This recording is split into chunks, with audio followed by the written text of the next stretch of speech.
ہر شہر میں ایک ایسی جگہ ہوتی ہے جہاں لوگ صرف گزرتے ہیں لیکن رکنے کی ہمت نہیں کرتے۔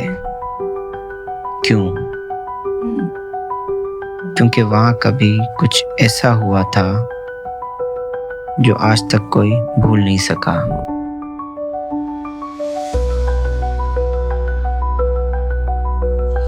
یہ کہانی ہے لاہور کے ایک پرانے خاموش محلے کی، جہاں 2009 میں ایک لڑکی فرح اچانک غائب ہو گئی تھی۔ نہ لاش ملی، نہ آواز، نہ کوئی نشان۔ ایسا لگا جیسے زمین اسے نگل گئی ہو یا ہواؤں میں کھو گئی ہو۔ اس کی ماں نے زندگی کا ہر دن اسی گھر میں گزارا، اسی گھر میں جہاں فرح کا ہنسنا رونا سب یاد تھا۔ ہر صبح دروازہ کھولتی تھی، ہر شام اسی دہلیز پر بیٹھ کر اس کی راہ دیکھتی تھی۔ ہر دروازے، ہر چوک پہ اس کی تصویر لگائی گئی، ہر دعا میں فرح کا نام لیا گیا۔ اور پھر وقت بیت گیا، سال در سال امید کمزور ہوتی گئی، لیکن فرح کبھی واپس نہیں آئی۔ لوگ کہنے لگے شاید فرح کبھی تھی ہی نہیں، لیکن ماں کا دل مانتا ہی نہیں تھا۔ لیکن پورے 15 سال بعد ایک رات سب کچھ ویسا ہی تھا جیسا ہمیشہ ہوتا تھا۔ ٹھنڈی ہوا چل رہی تھی، پرانا پنکھا چل رہا تھا اور اس کی ماں اکیلی اندھیرے میں بیٹھی تھی۔ تبھی ایک آواز آئی، ہلکی لیکن صاف، امی میں فرح ہوں۔ ماں کا دل ایک دم سے رک گیا۔ اس نے سوچا کیا یہ کوئی سپنا ہے یا پھر اس کے تھکے ہوئے ذہن کا ایک دھوکہ۔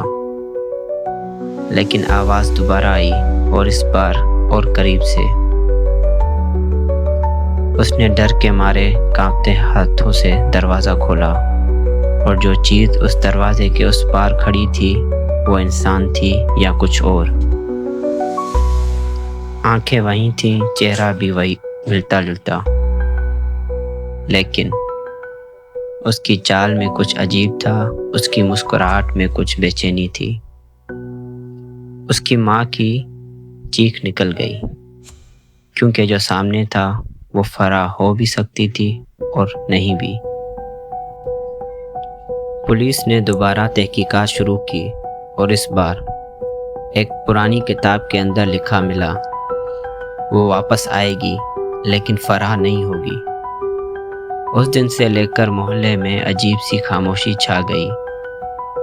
کیا فرح کی واپسی سچ تھی یا کسی اور کا کھیل؟ اور سب سے ڈراؤنی بات، اب وہ آواز ہر رات سنائی دیتی تھی، امی میں فرح ہوں۔ کیا آپ جاننا چاہتے ہیں واقعی فرح واپس آئی تھی، یا اس نام کے پیچھے چھپا تھا ایک ایسا راز جو کسی نے کبھی سوچا بھی نہیں تھا؟ کیا یہ صرف ایک کہانی تھی، یا پھر یہ ان حقیقتوں میں سے ایک تھی جن کو ہم اکثر اگنور کر دیتے ہیں کیونکہ وہ ہمارے لیے سمجھنا آسان نہیں ہوتی؟ شاید آپ کو لگتا ہو یہ صرف سوچی سمجھی کہانی ہے، لیکن اگر یہ سچ نکلی تو فرح کا واپس آنا صرف شروعات تھی، ختم ہونے والی کہانی نہیں، ایک نئی خوف کا آغاز تھا۔ تو پھر اس کہانی کا اگلا حصہ مس مت کرنا۔ سبسکرائب کرو راز کہانیاں، اور ہر ہفتے ایک نئی کہانی سنو جو صرف سنائی نہیں جاتی، محسوس بھی ہوتی ہے۔